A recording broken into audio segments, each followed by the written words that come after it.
Howdy, everybody. Here we are, all ready to take you down to Pine Ridge for another visit with Lum and Abner.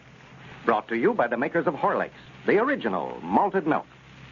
How many of you radio listeners have trouble getting to sleep some nights, lie tossing around waiting for sleep that seems never to come? Quite a few of you, probably. All of you I know at some time or another. And here's a suggestion that's proved helpful to many in this predicament. One that I think might prove helpful to you. Before going to bed, drink a glass full of Horlicks malted milk, hot. You'll notice a difference at once. It soothes and relaxes you, helps you to fall asleep easily and naturally. And that's not all. Horlicks helps you to sleep soundly. You know, scientists have shown us that broken sleep isn't restful sleep. To be really beneficial, it must be deep and continuous, they say. And that's a good point to remember. We all need plenty of good, continuous sleep, both young and old. It builds up resistance to illnesses, too. Why not try Horlicks tonight? You'll be surprised how much fresher you'll feel in the morning. Remember, a glass full of Horlicks malted milk, hot, just before going to bed. And now, let's see what's happening down in Pine Ridge. Well, yesterday was the last day of the contest in which the public was asked to select the president for Lum and Abner's new store. Squire Skimp, Abner's campaign manager, and who is particularly interested in the outcome of the election, has demanded an official count of the votes sent in. And so as we look in on Pine Ridge today, we find Lum and Abner waiting in the front part of the store while Dick Huddleston, Grandpappy Spears, and Squire Skimp are back in the feed room making a final count of the votes. Listen. Well, I wish they'd hurry up in there. I'm getting tired of waiting. Yeah, I could have had them votes counted 2 hours ago. All we needed to do was just count the votes that come in today and add them to what we already had counted. Yeah, but Squire's going back over all the votes, so counting the whole business over again. Yeah, he's bound and determined that you're going to get elected. He's on that 10% you agreed to pay him if you get elected. Yeah, sure, that's what's worrying him, all right.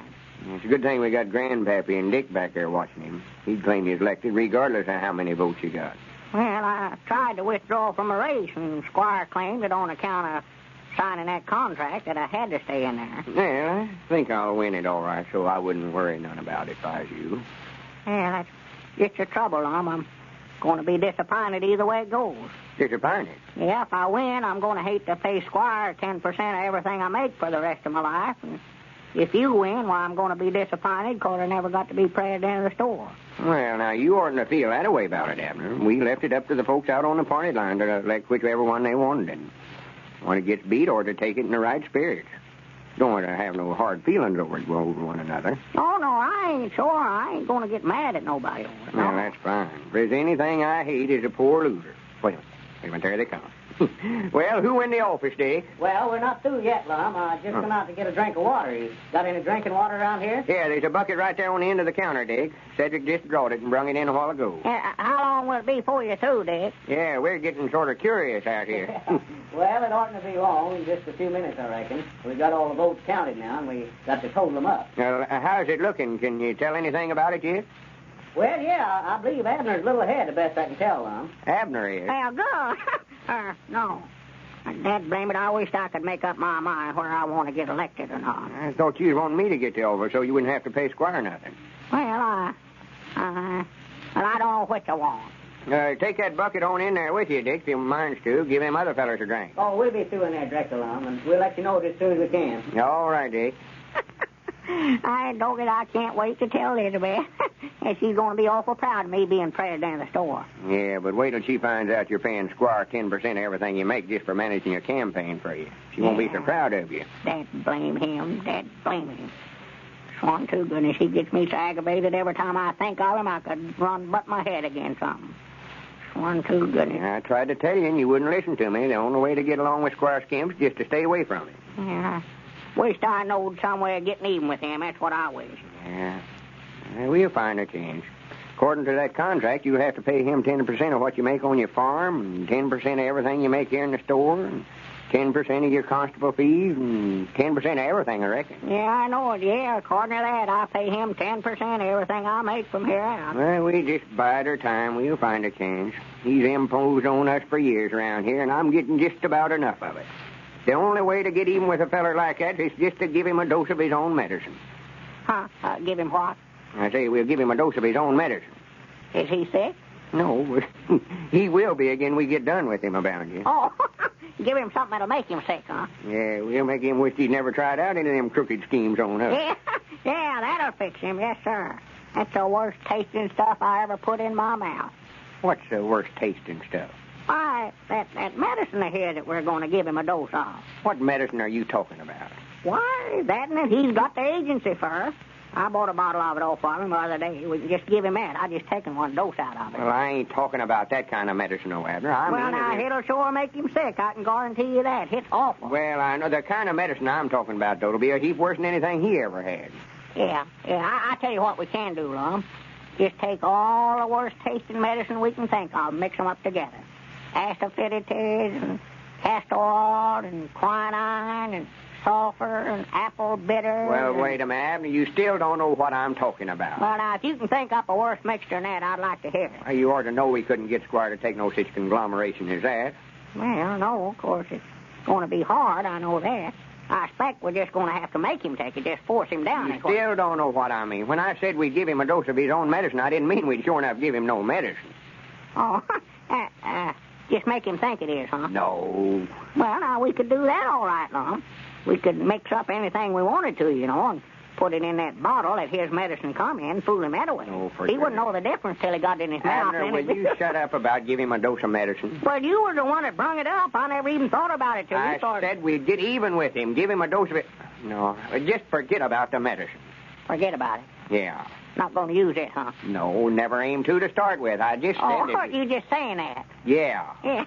What I mean, we'll study up something to pull on him that's just as bad as some of the stunts he's pulled on us. Yeah, well, now, Lum, my opinion now, that medicine will come just as nigh doing as anything I know of, if we can figure out some way to get him to take it. Abner, if you say medicine one more time, I'm going to whop you one. I'm trying to help you study up something that'll beat him at his own game, and all you want to do is talk about medicine. Yeah. Well, now, let's see. Now, that brings up something else. Now, what kind of a game could we study up where we could get the best of him, Lum? Game? Yeah, I know we can beat him at checkers, but, Lord me, I don't see how that's going to get even with him. No, I still think the medicine's the best idea. Come on, Abner, you're the hardest feller to explain anything to I ever seen. You get something on your mind, it'd take a stick of dynamite to jar it out. I said a while ago that we'd get even with Squire by giving him a dose of his own medicine, and you thought it... Yeah, but don't you know now, Lum, you've changed your mind about that now. You want to beat him at his own game, you say. Well, that's the same thing, Abner. It's the same thing exactly. That's what I'm trying to tell you. Oh, you mean that giving somebody a dose of medicine is some kind of a game? No, Abner. Wait a minute.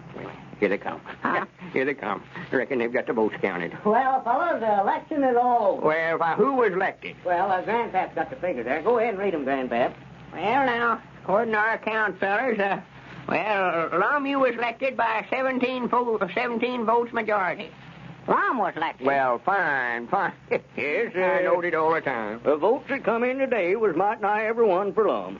If you'd have stayed with me, Abner, instead of getting out here working for Lum these last few days, well, I'd have got you elected by a big majority. Working for me? Why, yes, that's just what he done, Lum. That announcement that he made on the party line the other day, asking all his friends to vote for him, is just what beat him. Abner, did you ask the folks out on the party line to vote for me? Well, yeah, I figured that was the best way out of it, Lum. I knowed if you got elected that contract that I had with Squire wouldn't be no count then. You mean that you done that for me, Abner, and knowing how bad you wanted the office and all? Well, I just figured that was about the only thing left for me to do. I couldn't make up my mind whether I wanted or wanted you to get it, and so I just decided to ask the folks to vote for you, and then if they done it, why, I wouldn't have to pay Squire the 10% no more. One, two, goodness. And by the way, Squire, I reckon you're satisfied now that I was elected. Oh, sure, there's no doubt about that, Lum. We went back and counted every vote to come in. Well, Squire, that contract that you got Abner to sign won't do you no good now, then. No, I reckon not, Lum. Well, if you don't mind, just hand that back to Abner, then, so he can tear it up. Oh, yeah, sure. No, I ain't got no use for it no more. Here, Abner. Yeah, much obliged. All right. That gets that contract out of the way, then. According to the vote, I'm elected president of the Jot 'em Down store. But I've got sense enough to know that I wouldn't have been elected if Abner hadn't got out here and asked his friends to vote for me. No, I don't believe you would either, Lum. Now, I've always been president of the store here ever since we started, and I hate to give up the office.